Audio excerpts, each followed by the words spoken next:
Salut à toi et bienvenue dans cette toute nouvelle vidéo de Cryptomage. Aujourd'hui, on va voir comment tu peux passer d'une blockchain à une autre, c'est-à-dire comment bridger d'une blockchain à une autre.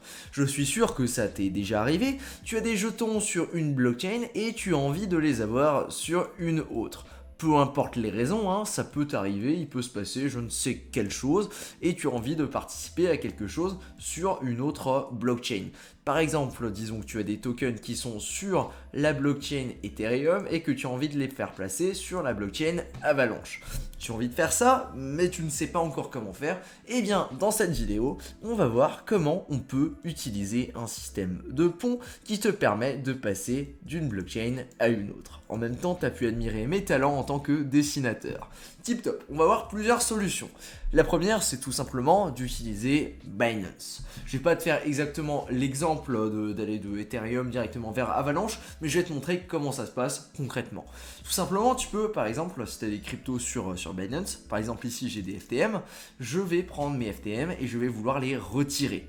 En retirant, tu vas te rendre compte que tu peux rentrer une adresse, peu importe l'adresse, normalement ça va être l'adresse sur un de tes comptes MetaMask. Moi, pour le coup, j'ai un compte MetaMask spécial pour les démos quand je fais dans la chaîne. Du coup, il n'y a pas de souci. Je vais prendre ce compte-là et je vais mettre mon adresse. Et là, à partir de là, Binance va te proposer plusieurs solutions. Tes jetons fantômes, tu vas pouvoir les retirer du coup ici sur plusieurs blockchains différentes. Par exemple sur la BSC, sur la blockchain fantôme ou alors sur Ethereum directement.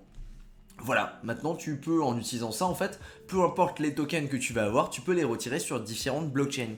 Par exemple, ici, si j'ai des tokens, disons, si j'ai des tokens, je sais pas, là j'ai des USDT, si je veux les retirer, on va de nouveau sélectionner l'adresse, et là il va nous proposer, par exemple, de les retirer en plus soit sur Matic, soit sur la blockchain AVAX-C. Tous les tokens ne sont pas retirables sur toutes les blockchains pour la simple et bonne raison que tous les tokens ne sont pas utilisés sur toutes les blockchains. Et après, il y a 2-3 autres trucs techniques, mais bon, ça, tu t'en fiches complètement, ça ne t'intéresse absolument pas. Du coup, avec ça, avec cette technique-là, tu peux retirer tes crypto-monnaies sur n'importe quelle blockchain. Mais bon, c'est pas forcément ça le point principal de la vidéo. Toi, ce qui va t'intéresser, c'est de pouvoir passer d'une blockchain à une autre. Pour ça, on va aller sur mon autre onglet. On va passer du coup sur un MetaMask. Du coup, j'ai un MetaMask qui est connecté sur ce réseau-là. Et on va aller sur Token Bridge. C'est un token bridge, c'est un exemple, il y a tout plein de bridges qui permettent de passer d'une blockchain à une autre, mais celui-ci c'est le plus simple pour moi de faire une démonstration en direct simplement parce qu'il utilise des tokens du testnet. Comment ça fonctionne ? Première chose, quand tu vas débarquer sur le site, on va te demander de te connecter. Tu vas te connecter avec ton MetaMask. Chose que je n'ai pas précisé, peu importe le site de bridge que tu vas utiliser, 99% utilisent un système qui ressemble à ça. Du coup, ici, tu vas sélectionner la blockchain de laquelle tu pars. Nous, on va partir d'Ethereum testnet, du coup, celle qui est déjà sélectionnée. Ensuite, on veut aller vers la Binance Chain et on va utiliser du Ringbi Ethereum. C'est de l'Ethereum de la blockchain Ringbi, Ringbi étant un testnet. Du coup, je suis connecté sur Ringbi testnet et tu peux voir que là, j'ai 0,07 Ethereum de test. On va donc faire une transaction. Alors j'ai déjà fait une démonstration juste avant, j'ai envoyé 0,02 Ethereum et comme tu peux voir, ils sont arrivés sur mon adresse sur le réseau de test de chez Binance. Petite note, du coup si je renvoie 0,02 Ethereum, normalement je devrais me retrouver avec 0,04 Ethereum. C'est ce qu'on va voir tout de suite. Déjà on va sélectionner l'adresse vers laquelle on va envoyer. On va donc dire tout simplement on renvoie vers la même adresse. Voilà, logique. On va ensuite sélectionner la quantité qu'on a envie d'envoyer, 0,02 dans notre cas, et on va appuyer sur le bouton continuer. Là il te fait un petit récap du coup de ce que tu veux faire, de ce que ça va te coûter, et il te dit est-ce que tu veux continuer. Tu vas ensuite valider la transaction qui va popper. Elle a popé en haut à droite, du coup c'est MetaMask qui te dit est-ce que tu veux vraiment faire cette transaction là. Il te fait un petit récap de ce que tu vas envoyer, de ce qui va se passer et de vers qui ça va aller. Très bien, tu fais confirmer. La transaction est partie et à partir de ce moment-là, c'est là que la blockchain va faire son travail et elle va tout écrire. La transition normalement ne devrait pas avoir de problème et devrait se valider toute seule. Évidemment, il y a un petit délai entre le moment là où tu lances ta transaction et le moment là où la transaction est validée. C'est pour ça que tu peux voir le petit please wait en bas qui signifie qu'il faut attendre. Évidemment, ce n'est pas instantané. On nous dit que la transaction pour envoyer du coup nos Ethers est passée. Maintenant, il faut que le bridge fasse ces choses et on va juste attendre c'est des dizaines de secondes directement, que tout ça se passe correctement. On se retrouve tout de suite. Voilà, j'ai eu la confirmation que tout s'est bien passé. On va du coup aller vérifier ça. On va cliquer sur View on the New Chain et là normalement on devrait avoir l'affichage plutôt sympathique qui nous dit qu'on a fait cette transaction. Alors fais pas gaffe à l'âge, en fait il est totalement faux, je sais pas pourquoi, mais l'âge est faux. Voilà, tac, on a fait du coup à 4h. Du coup 4h UTC, du coup moi c'est 6h33, effectivement il est 6h33 sur ma clock, et ça a duré 37 secondes, on a envoyé 0,02 Ethereum.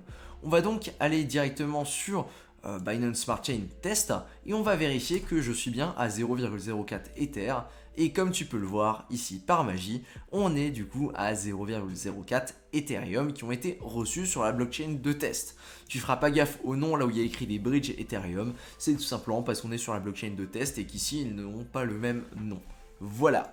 Alors du coup maintenant si tu veux faire ça sur une blockchain plus classique, simplement parce que tu pars d'une certaine blockchain et que tu veux aller vers une autre, tu peux utiliser par exemple Polybridge. L'interface est quasiment la même, il te suffit de sélectionner l'asset que tu as envie de déplacer. Disons que j'ai envie de déplacer du fantôme. Il ne prend pas en compte le fantôme, malheureusement. Peut-être que si je tape FTM, non. Bon, du coup, il n'a pas tous les tokens. C'est bon à savoir. Il y a d'autres blockchains, enfin, il y a d'autres bridges qui ont ces tokens-là et qui te permettent de le faire. Je te montrerai juste après ça. On va par exemple prendre du BNB. Alors, du coup, non, allez hop, on est des fous, on va prendre de l'Ethereum. Du coup, on a de l'Ethereum. On veut le basculer d'une blockchain, par exemple la blockchain Ethereum, et on peut la basculer par exemple vers la blockchain Ontologie. Polybridge a pas toutes les options évidemment, il y a certaines autres bridges qui vont en avoir plus. Par exemple ici tu te rends compte qu'on est quand même sacrément limité, à moins que tu utilises un autre type d'Ethereum. Si tu utilises du FWETH, peut-être que là on peut aller vers d'autres choses. Non, on peut uniquement aller vers N3. Ça va dépendre de la façon dont en fait l'Ethereum va être wrappé. Du coup, on peut regarder peut-être sur un autre bridge. Moi, ce que je te propose, c'est par exemple le bridge de SpookySwap qui est géré par Multichain. Du coup, tu peux aller sur SpookySwap, tu vas aller dans la catégorie, alors on va aller sur leur nouveau site, évidemment, et on va ensuite aller dans la catégorie, ça s'appelle comment? Bridge. En cliquant sur Bridge, tu vas avoir pas mal de choses. Tu vas également choisir, du coup c'est toujours la même chose, tu vas choisir le réseau duquel tu vas partir. Ici par exemple Polygon, tu vas dire que tu veux aller sur Phantom. Du coup il faut juste valider que tu es bien sur le réseau Polygon. Si tu ne l'as pas ajouté, automatiquement il va te le rajouter. Et tu vas dire que tu veux bridger ces tokens là, du coup par exemple du WETH, de Polygon directement vers Phantom. Tu connectes ton wallet, tu valides ta transaction et tout devrait bien se passer.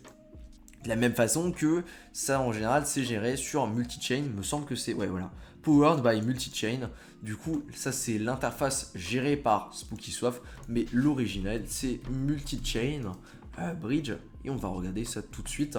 C'est un petit poil plus compliqué l'interface, c'est pour ça que j'aime pas trop l'utiliser. Je préfère largement utiliser celui de SpookySwap ou alors encore celui de Tethys Finance, qui sont 20 fois plus faciles à utiliser et surtout 20 fois plus beaux.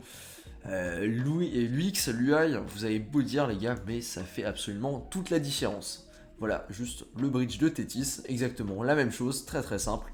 Blockchain de départ, blockchain d'arrivée, ce que tu veux bridger est validé. Très très simple à utiliser. Multibridge, c'est un poil plus compliqué. On va cliquer sur Hunter App et là tu vas voir à quoi ça ressemble le bestiau. Voilà, voilà. Tu as beaucoup plus d'options en fait. C'est-à-dire que tu peux décider, par exemple, d'avoir des USDC, de les bridger, mais tu peux avoir un autre token après de l'autre côté. C'est possible, ça arrive, parce qu'il y a plusieurs options pour certains tokens.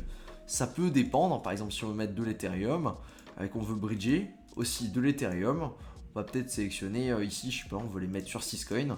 Est-ce qu'on va avoir d'autres options? Non. Je sais pas alors dans quel cas c'est utilisé. Mais en tout cas, en termes d'interface, je préfère utiliser les autres qui sont largement plus simplifiés et plus compréhensibles. Voilà. Ça fonctionne également ici. Il te suffit du coup de sélectionner ce que tu veux envoyer. Et il y a un panel de choix qui est encore plus large. Par exemple, je sais pas, tu veux envoyer du mime. On va partir de... t'as vu la quantité de choix de blockchain en fait qui sont gérés. bah ça c'est très très pratique et ça te permet de faire des choses plutôt sympathiques si tu as envie de ramener des fonds d'une blockchain à une autre. Voilà pour ce petit tutoriel. Écoute, j'espère que ça t'aura plu. Si tu as des questions, n'hésite surtout pas à les mettre en description, non pas en description, mais en commentaire, évidemment en commentaire, et j'y répondrai avec plaisir. Merci à toi pour ton attention. Sur ce, à plus. Ciao.